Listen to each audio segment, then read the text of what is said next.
Hey everybody, what's up and welcome back to today's video guys. And today guys, I'm going to go ahead and be showing you how to add vocals to your tracks in Bandlab. This is a very simple thing to do guys, so make sure to watch this quick and easy video till the very end and follow my steps correctly so you can make sure this works the same for you and that you can do this yourself.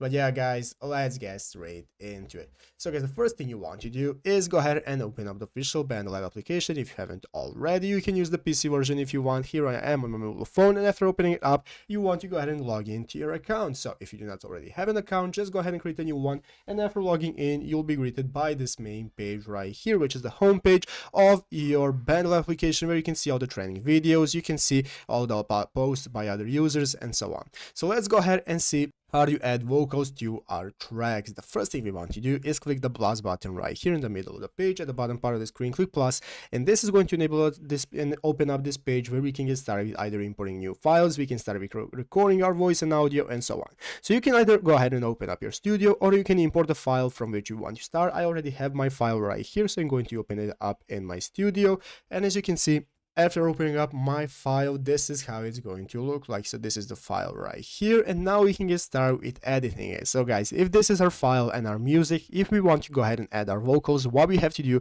is click the plus button right here. Click the plus button. That's going to enable us to select voice and audio. So you want to go ahead and select voice and audio, and now this is going to look like this. And if you click the red button right here, it's going to start recording our voice, and once I don't speak, it's now going to not record it anymore, and so on. And that's how you add your voice and audio to your track.